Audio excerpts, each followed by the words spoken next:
Hello and welcome to the April 7th issue of iTrust's Moneycast. With the elections just around the corner and the election tamasha about to begin, we thought this week we'll do an issue on what the general elections might have to do with your personal finances. And you're probably wondering, what a stupid topic. Actually, it's not a stupid topic at all, because the outcome of the elections is going to affect the economy, the markets, and the general consumer sentiment. So it's important to discuss how the elections might influence your personal financial situation.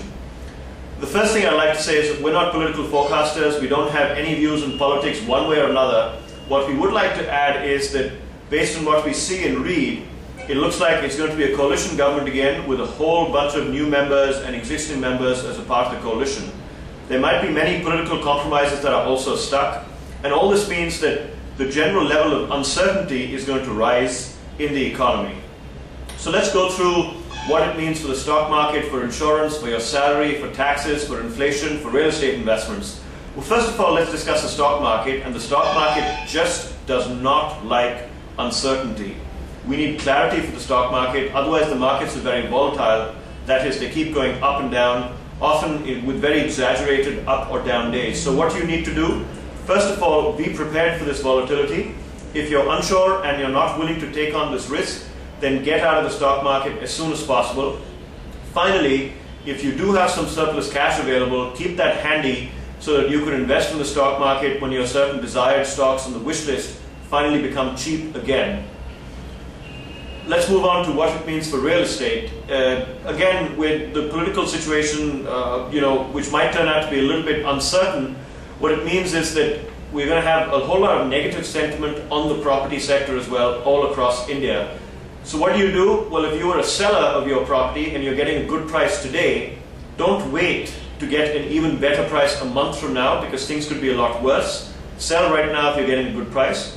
On the other hand, if you happen to be a buyer and you were waiting for property prices to go down, well, the upside is the property prices might go down, but in another 2 months' time, the location that you were looking at might also not be available. So just balance the two. Let's move on to insurance. What do elections have to do as far as your thinking on insurance is concerned? And in one word, nothing.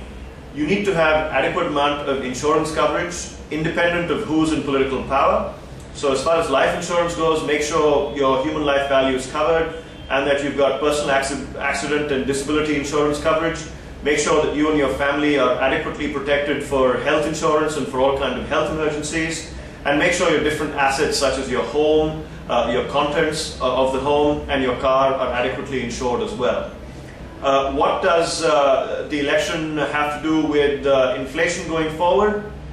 We feel that inflation in the second half of this calendar year will probably go up. Government statistics seem to suggest that for the last 10 years we haven't had inflation as low as what it is today. You might believe that. We don't. We still see the prices of food and other consumption items going up close to 10% per year or so. In any case, what you need to do to protect yourself against inflation is make sure that you've got investments that are earning a higher rate of return than the implied inflation, whether you believe the government statistics or not, and that you're doing some kind of regular budgeting to identify where you're spending most of your money so you can actually cut down on certain pricier items. What do the elections have to do with taxes? Well, we don't know who's going to be in power, but if one of the non-progressive parties are in power, could the level of taxes go up? Possibly. Could the level of taxes change on consumption-oriented items, a luxury tax and so on? Like spending money in a hotel or a restaurant? Possibly, so just be aware of that. Finally, a very important thing in terms of elections and your salary and your compensation. What happens to your salary after the elections?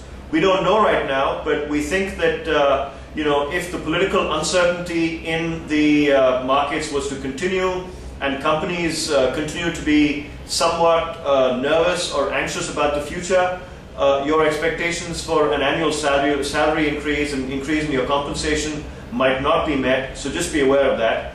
In any case, we hope that for a nice functioning democracy, you will exercise your vote whenever the elections happen, whichever part of the country you're in.